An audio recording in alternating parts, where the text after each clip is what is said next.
Have you ever felt like you're carrying the weight of the world on your shoulders? Those never-ending days when you wonder why the emotional load never seems to get lighter? If you're a mom, a woman, and giving your all in both your personal and professional life, emotional overload is probably something you know all too well. But did you know that research shows over 60% of women report feeling constantly overwhelmed by the pressure of juggling multiple responsibilities? In this video, we're going to dig into the root of this exhaustion, this invisible weight that so many of us carry. Emotional overload isn't just about doing too much. It's about carrying the burden of expectations, responsibilities, and emotions all on your own. But take a deep breath.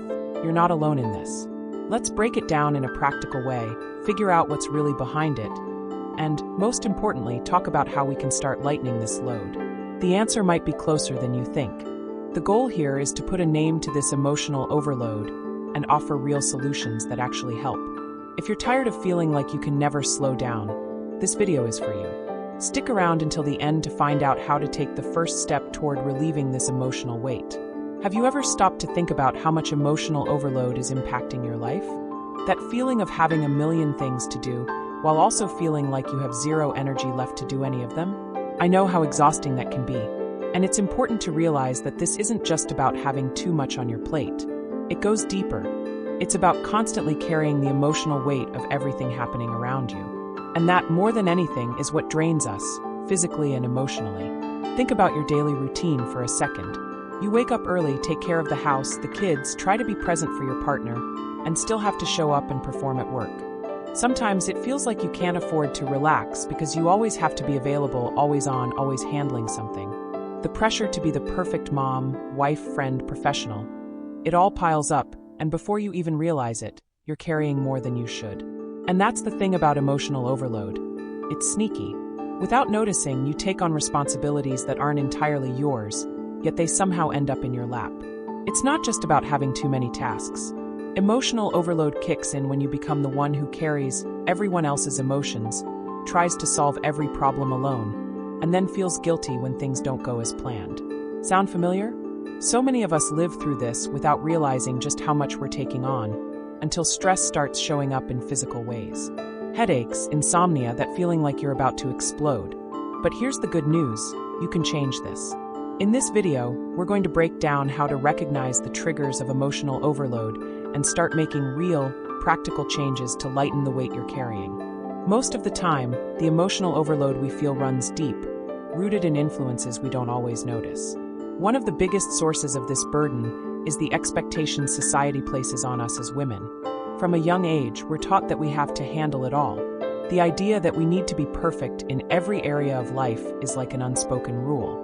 We grow up believing that if something goes wrong, it's our responsibility, as if it's our personal failure for not being good enough at everything. Sound familiar? I bet it does. How many times have you felt pressured to be a super mom, a super wife, a super professional? And yet, when you can't keep up with it all, guilt kicks in. This constant emotional weight doesn't just come from the tasks themselves, but from the belief that we have to be amazing at all of them, all the time. And the worst part, we feel like we can't fail. For so many of us, this turns into a never-ending battle against our own impossible standards. On top of that, limiting beliefs play a huge role. Those little voices in our heads telling us we're not good enough, or that no matter how much we do, it'll never be enough. And with social media, those beliefs get even stronger. Constantly comparing ourselves to the seemingly perfect lives of others makes us feel like we're the only ones failing at everything. The pressure to maintain a flawless image, both in real life and online, creates a silent emotional overload that keeps us from being real and giving ourselves the care we truly need. These invisible roots of emotional overload are hard to see, but once we become aware of them, we can start to understand where they come from and how to break the cycle. If we grew up in an environment that demanded so much from us, how do we let go of that pressure? The first step is recognizing that we don't have to carry the weight of the world alone. When we accept our imperfections and our limits, we begin to free ourselves from emotional overload. Triggers, those moments that really set off that overwhelmed feeling, are key to understanding this. A lot of times we're so caught up in our daily routine, trying to do it all, that we don't even notice when we're at our most vulnerable. But if we take a step back and pay attention, we can start to see patterns that show us what's actually weighing us down. Maybe you feel extra drained and irritable after a long, chaotic workday. Or maybe you notice that every time you try to make everyone happy, you end up completely exhausted, with no energy left for yourself. One of the best ways to spot these triggers is by keeping a feelings journal. Nothing fancy, just jot down how you're feeling throughout the day in different situations. When you take a moment to write about your emotions, you start seeing patterns that might have gone unnoticed before. Who hasn't felt extra stressed after a hectic afternoon with the kids? Or completely drained after trying to please everyone at a social event? Once we identify these moments, we can start making more conscious choices to handle them better. And that brings us to something super important: self-compassion. A lot of us, especially when we're overwhelmed, are way too hard on ourselves. We think we have to be strong all the time, that we can't show weakness or vulnerability. But the truth is, self-compassion is what allows us to take a step back, be kind to ourselves, and really understand what we're feeling. Most importantly, it helps us accept that it's okay not to be perfect all the time. It's not about lowering our standards, it's about understanding ourselves better. When you practice self-compassion, you recognize that you're doing your best, and that is more than enough. So, the first step is identifying those triggers.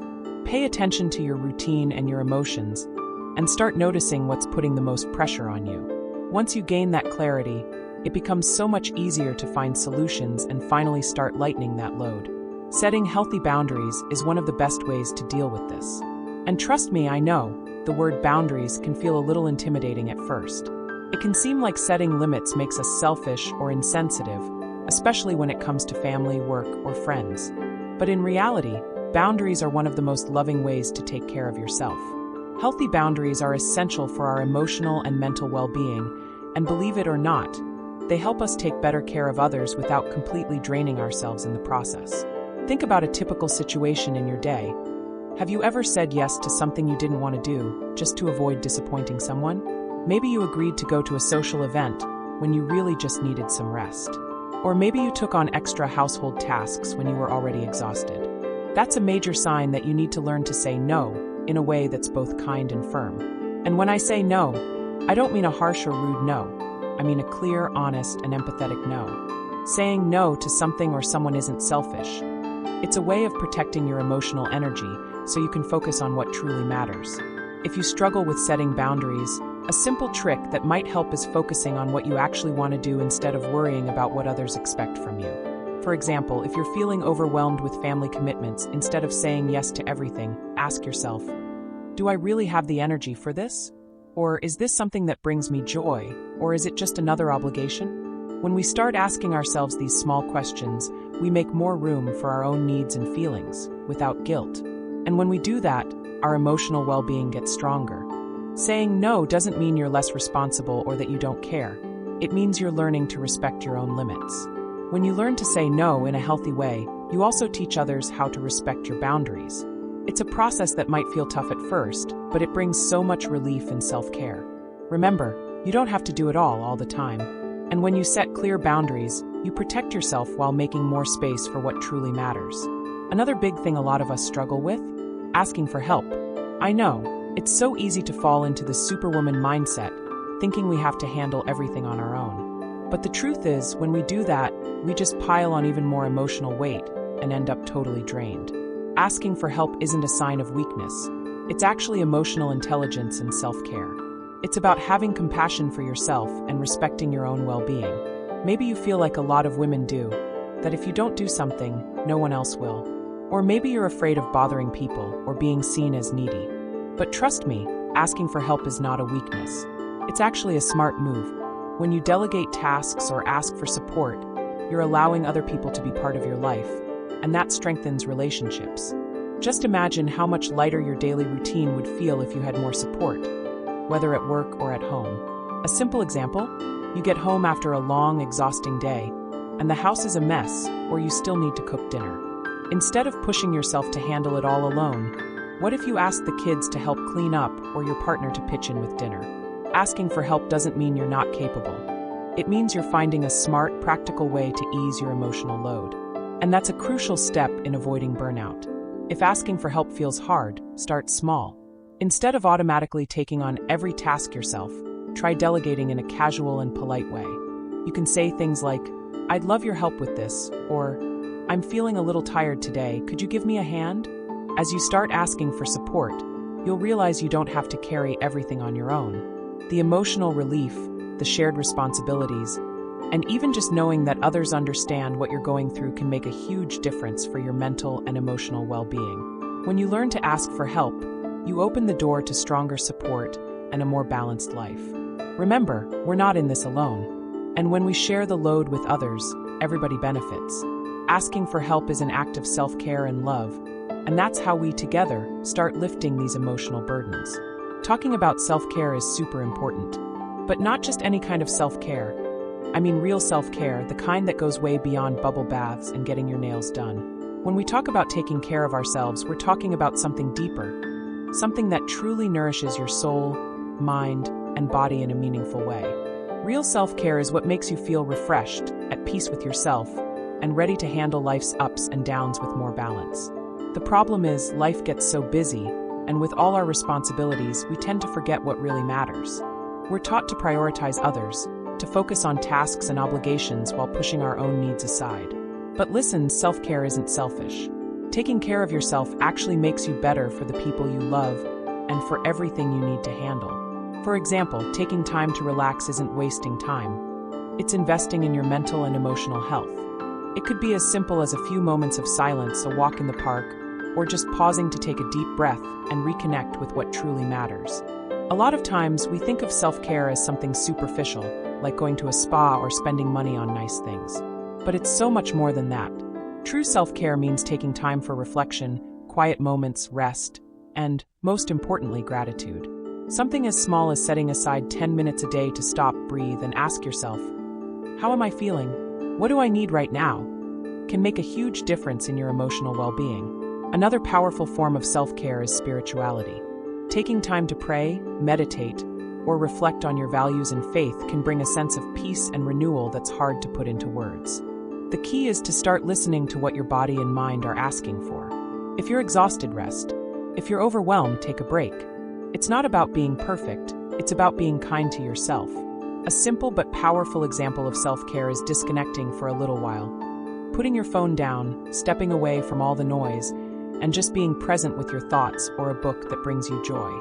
These small moments, which might seem insignificant, are actually powerful tools to ease emotional overload and help you feel more balanced.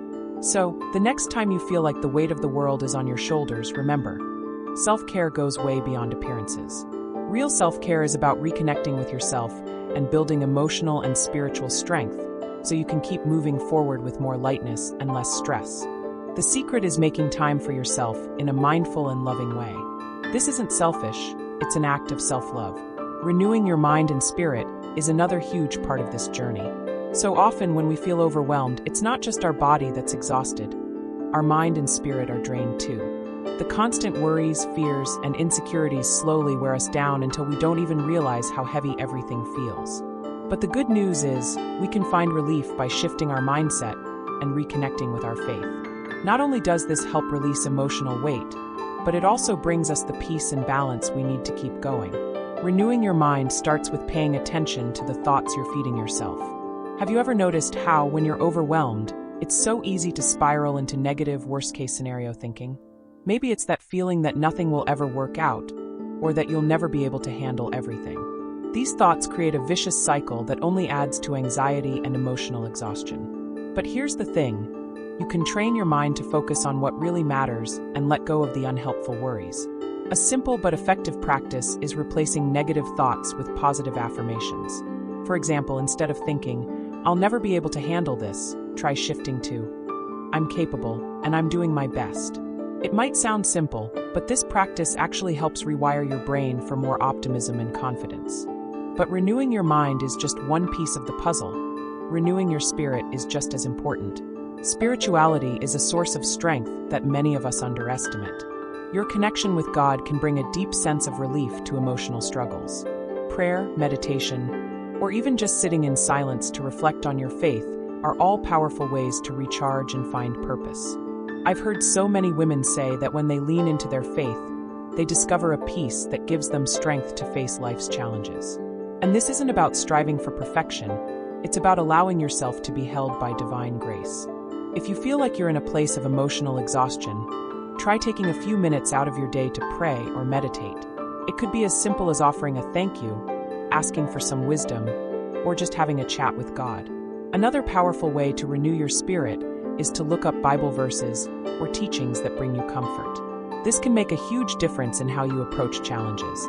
When we renew ourselves spiritually, we gain the strength we need to face everyday obstacles with more confidence and less fear. Finally, this mental and spiritual renewal isn't something that happens overnight. It's a daily practice that takes patience and commitment. But over time, you'll start noticing big changes in how you handle emotional overload. You'll feel stronger, more balanced, and most importantly, more connected to what really matters. Remember, renewing your mind and spirit isn't a luxury. It's a necessity for anyone who wants to live with more lightness and purpose. I want you to remember one important thing. Relieving emotional overload isn't an instant process. It's a journey, and like any journey, it requires patience, self-compassion, and most of all, action. Everything we've talked about so far, recognizing overload, setting boundaries, asking for help, taking care of yourself, and renewing your mind and spirit, are all essential steps in this journey of self-discovery and renewal. None of them are easy, but all of them are necessary if you want to find the balance you're seeking. Maybe you're wondering, where do I start? The good news is you don't need to take huge leaps all at once. Start with one small step today. Maybe you realize you need to say no to a task or ask someone in your family for help. Or maybe it's time to give yourself a break with something simple, like a hot cup of coffee and a little pause in your day. The important thing is that you take the first step. The journey of self-discovery and self-care starts from within. Once you begin giving yourself the attention you deserve, everything around you will start to flow more smoothly. This journey may seem challenging, especially when you're feeling overwhelmed. But I want you to know, you're not alone. You don't have to carry the weight all by yourself. By allowing yourself to take care of you, you're not only easing the overload, but you're also strengthening yourself to face life's challenges with more clarity and confidence. Remember, self-love, faith, and self-care are your greatest tools. And I'll always be here, ready to support you, reminding you that you deserve this care and, above all, you deserve to find peace amidst the chaos. So, what will your first step be? Maybe it's time to give yourself the gift of some me time, or even write in a journal about how you're feeling right now. Start where you are, with what you have. That's what matters most. Believe me, your journey of rediscovery has already begun.